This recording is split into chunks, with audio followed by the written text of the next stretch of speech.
Hello, and welcome to Fear Factor Physics Edition. Today, we will be discussing the Leidenfrost Effect. It's a curious effect, which allows for a hand to be dipped in molten lead, and yet remain unburned.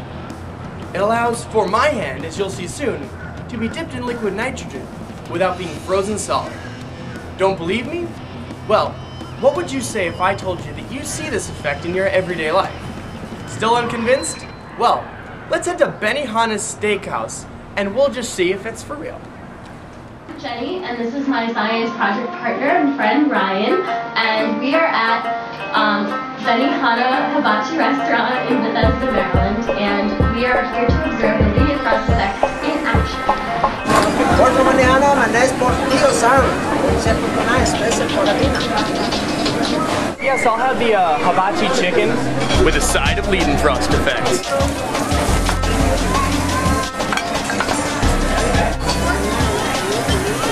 You can also see with the alcohol, it is also balling up and rolling off due to the Leidenfrost Effect. Our gracious chef has given us permission to do this. I appreciate him. Thank you very much for this. Watch now as the water skitters across the surface instead of immediately boiling. This is due to Leidenfrost Effect and the steam cushion created beneath the water. But why does this work? Well, let's head to our labs and find out.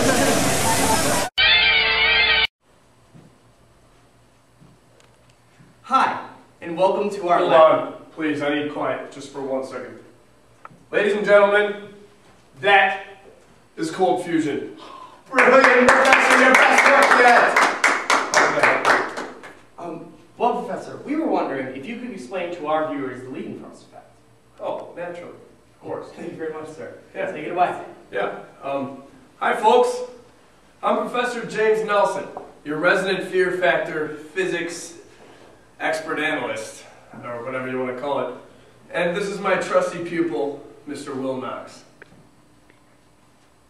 Professor Nelson, tell us what you know about the Leidenfrost Effect. Absolutely! But if I'm going to tell you about the Leidenfrost Effect, I first have to explain the 3 stages of boiling. Take it away, Professor. Absolutely. The first stage of boiling is nuclear boiling, as you can see here. It is the first form of boiling you encounter after reaching the boiling point. Essentially, bubbles rise from discrete droplets where the heated surface is in contact with the droplet. Kind of like the bubbles that appear at the beginning of boiling pasta, for instance? That's exactly right, Will. Indeed. Talk to me about the second stage. The second stage!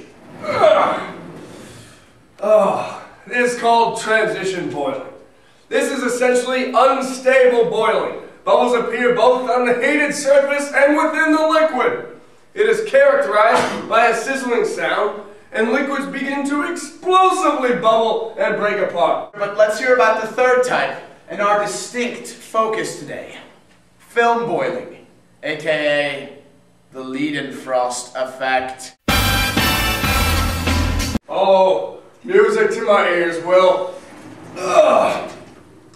Film boiling occurs when the heated surface reaches a temperature, allowing the Leidenfrost Effect to take place.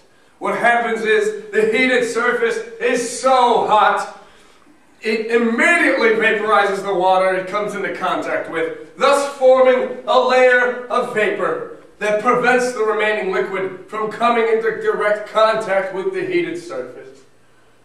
So why is there such a dramatic change in heat transfer between the heated surface and the remaining liquid? Well, it all comes back to heat conductivity. Steam is a gas and a poor conductor of heat. So even though the temperature of the heated surface is hotter than in previous stages of boiling, the transference of heat is reduced by the insulating layer of the vapor.